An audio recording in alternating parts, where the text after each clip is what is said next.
ഇത് തിരുവനന്തപുരത്തെ ദൃശ്യങ്ങളാണ്. പാലക്കാട്ടും നമ്മൾ തിരുവനന്തപുരത്തേക്ക് വരുമ്പോഴും സമാന സാഹചര്യമാണ്. അവിടെയും ഒരു ലാത്തി ചാർജിന്റെ ഏറ്റുമുട്ടലിന്റെ വക്കോളം എത്തിയിരിക്കുകയാണ്. ഷഫീദ് റാവുത്തർ വിവരങ്ങൾ നൽകും തിരുവനന്തപുരത്ത് നിന്ന്. ഷഫീദ്, എന്താണ് അവിടെ സംഭവിച്ചത്? ഇത് പ്രവർത്തകരെ അറസ്റ്റ് ചെയ്ത് നീക്കുകയാണോ ഇപ്പോൾ?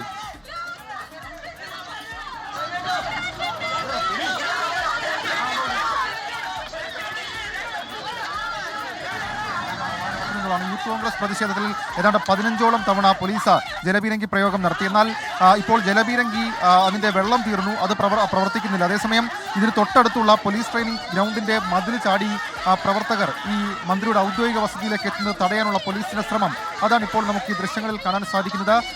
ഇവിടെ, അതായത് ഈ പ്രധാനപ്പെട്ട റോഡിൽ പോലീസ് ബാരിക്കേഡ് വെച്ച സ്ഥലത്ത് ഈ പ്രവർത്തകർ പ്രതിഷേധം നടത്തുമ്പോഴാണ് അപ്രതീക്ഷിതമായി വനിതാ യൂത്ത് കോൺഗ്രസ് പ്രവർത്തക ഈ പോലീസ് ട്രെയിനിങ് കോളേജ് ഗ്രൗണ്ടിന്റെ മതിൽ ചാടിക്കടക്കാൻ ശ്രമിച്ചത്. തുടർന്ന് പോലീസുകാർ അവരെ തിരിച്ചയക്കുന്നത്. ആ മതിൽ ചാടാൻ ഏതെങ്കിലും തരത്തിൽ പോലീസ് സമ്മതിക്കുന്നില്ല. സംഘർഷ സമാനമായ സാഹചര്യം.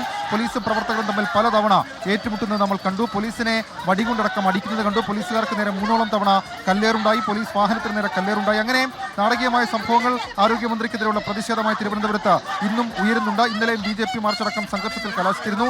സമാനമായി യൂത്ത് കോൺഗ്രസിന്റെ മാർച്ചും ഇതേ രീതിയിൽ തുടരുകയാണ്. പോലീസ് ട്രെയിനിങ് കോളേജിന്റെ റോഡിൽ ഇപ്പോൾ പോലീസ് വലിയൊരു സന്നാഹം തീർത്തിട്ടുണ്ട്. അത് ഈ പോലീസ് നിയോഗിച്ച, പോലീസ് പറഞ്ഞ വഴിയല്ല ഇപ്പോൾ ഈ പ്രതിഷേധ സമരങ്ങൾ നടക്കുന്നത്. യൂത്ത് കോൺഗ്രസ് പ്രവർത്തകർ പറയുന്നത് ഈ മന്ത്രിയുടെ ഔദ്യോഗിക വസ്തുയുടെ മതിൽ അത് ചാടിക്കടക്കും, പ്രതിഷേധം അവിടെ വരെ എത്തിക്കുമെന്നുള്ളതാണ്. പക്ഷേ അത് പോലീസ് പല വിധത്തിൽ ശ്രമപ്പെട്ട് തടയുന്നതൊക്കെ നമുക്ക് ഈ ദൃശ്യങ്ങളിൽ കാണാൻ സാധിക്കും. എന്തായാലും നിലവിൽ ഇപ്പോൾ മതിൽ ചാടി യൂത്ത് കോൺഗ്രസ് പ്രവർത്തകരെ പോലീസ് കസ്റ്റഡിയിൽ എടുത്തിട്ടുണ്ട്.